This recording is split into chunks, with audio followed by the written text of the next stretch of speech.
Kapag si Loki na ang kumilos, hindi ka basta tatalunan, paikutan ka niya hanggang ang sarili mong isip ang bumigay.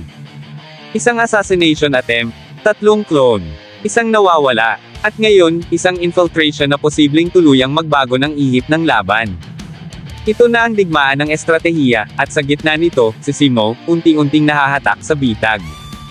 At habang lumalalim ang labanan sa Ragnarok, isisingit ko na rin sa content na ito ang Jack the Ripper case files, kung saan magsasama sa iisang alyansa ang mag-amang mortal enemies noon, ngayon ay magkakampi laban sa mga halimaw ng Royal Dragoons. Noah vs Pansy, Mr. Fogg vs Kaka. Ang tanong, sino ang mananaig? Ito ang tatalakayin ko ngayon, kaya kung handa ka na, Teren at simulan na natin.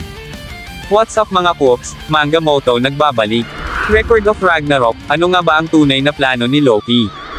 Ngayon ay sisilipin natin ang buong tactical na operasyon ni Loki laban kay Zemo, isang plano na kung naging matagumpay, ay maaring nagtapos na agad ang laban sa isang iglap.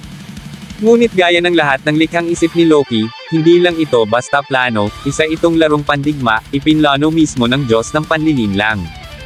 Phase 1, The Assassination Strike. Ang unang hakbang ay isang matalim na opensa, simple sa estruktura, pero ubod ng tuso sa intensyon. Ang layunin, makadikit kay Zemo sa pamamagitan ng Gate of Resurrection, at sa mismong sandaling iyon, maglunsad ng isang instant kill. Ginamit ni Loki ang isang clone, isang eksaktong replika ni Heracles. Ang papel ng clone, magsilbing patibong at sakripisyo.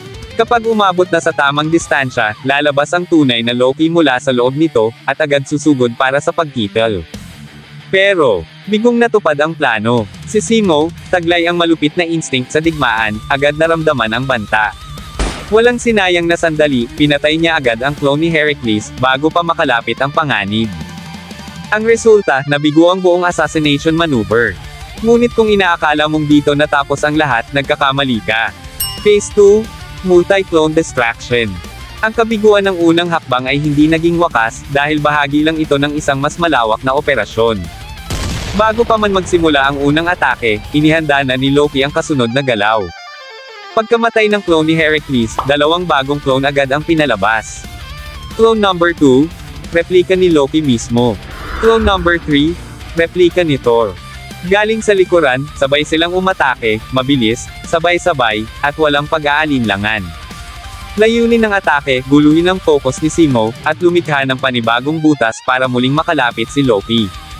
Ngayon, 3 clone na ang nakalabas. Pero teka, 4 ang kayang gawin ni Loki. Nasaan ang huli? Phase 3, The Missing Clone Infiltration Mission. Ito na ang pinakamisteryosong bahagi ng plano, ang nawawalang ika-4 na clone. Ano ang posibleng layunin nito? Pinakamataas na posibilidad, clone ni Odin ito. At kung tama ang hinala ko, malamang ay pinadala ni Loki ang clone na iyon sa pinakaimportanteng lokasyon, ang Divine Ring. Tahimik, di ka pansin-pansin. Wala sa eksena ng laban. Kapag nakuha ng Odin clone ang ring, at naibalik ito kay Loki. Gamit ang Gate of Resurrection, muling mabubuo ang kanyang buong kapangyarihan. At kapag nangyari iyon, magiging tunay na bangungot ang laban na ito para kay Zemo. Phase 4, Psychological Warfare Initiated.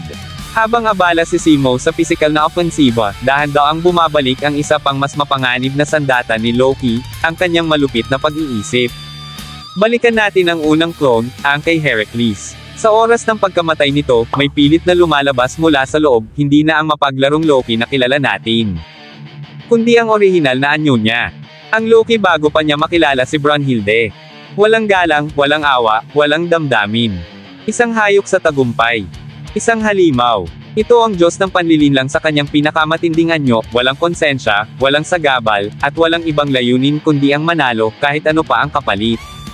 At sa paglabas ng anyong iyon, isang malinaw na mensahe ang ibinato ni Loki. Wala na si Brunhilde sa isip niya. Walang puso, walang pagdadalawang isip. Laban lang. Ito ay hindi isang simpleng taktika. Ito ay isang multi-layered tactical assault, ginamitan ng lahat ng meron si Loki. Assassination attempt na bigo, ngunit kinakalkala. Multi-clone distraction, aktibong nalilikha ng kaguluhan. Infiltration mission sa Divine Ring, maaaring kasalukuyang isinasagawa. Mental destabilization kay Zemo, opisyal ng sinimulan. Sa puntong ito, malinaw na hindi katawan ang pinupuntirya ni Loki, kundi ang isip at emosyon ni Zemo. At ngayon, narito ang pinakamahalagang tanong.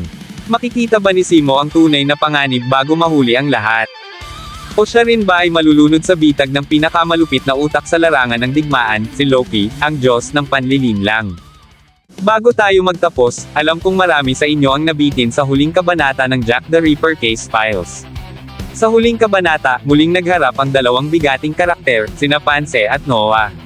Para sa mga nakalimot na, sa unang sagupaan pa lamang nila noon, agad nang sumiklab ang tensyon. Matindi at walang atrasan ang kanilang bakbakan. Hindi nagpatalo si Noah. Mula sa unang bitaw ng atake hanggang sa huling hampas, buong tapang niyang hinarap ang lakas ni Pansy. Isang brutal na harapang sagupaan ang naganap, walang atrasan, walang takasan. Kung balagbagan ang usapan, balagbagan talaga. Tagisan ng bilis, lakas, at bangis.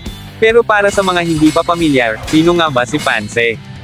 Siya lamang naman ang Knight Commander ng Royal Dragoons, isa sa 3 pinakamakapangyarihang mandirigma sa buong organisasyon. Mas mataas pa ang ranggo niya kaysa sa mga pinuno ng Phantom Beast Division, tulad ni Rowan at Griffin. Batid ni Pansy na isang matinding kalaban si Noah, kaya't ginusto niya itong makaharap muli sa isang laban ng patayan kung patayan. Ngunit kahit kabilang siya sa pinakamalalakas ng Royal Dragoons, hindi rin basta-basta si Noah. Hindi siya ordinaryong mandirigma. Anak siya ng isang demigod, si Mr. Pog, na presensya pa lang ay sapat na upang manginig ang sinuman. At sa oras ng labanan, hindi nag-iisa si Noah. Kasama niya ang kanyang ama sa misyon, at si Mr. Fogg mismo ang umatake mula sa harapan ng Royal Dragoons base. At sino ang sasalubong sa kanya? Isa ring Knight Commander, si Kaka, dati niyang kaibigan, ngayoy kalaban. Mapapalaban ang mag-ama laban sa pinakamalalakas na Knight Commanders. Ang tanong, sino ang mananaig sa banggaang ito? Ang dapat sana'y simpleng misyon para iligtas si Gina at ang kapatid ni Noah na si Luna, ay nauwi sa isang kaguluhang hindi inaasahan, isang banggaang puno ng galit, kapangyarihan, at matinding personal na laban. At ito na ngayon, ang masalimuot na salpukan ng mga lakas. Kaya kapit lang mga kops, dahil lalo pang umiinit ang istorya. Abangan ang mga susunod na kabanata ng Jack the Ripper Case Files, kung saan bawat saglit ay isang hakbang palapit sa hindi inaasahang kapalaran. At dito na nagtapos, alam kong bitin ka sa kwentuhan natin, kaya sorry na agad. Shoutout po muna kina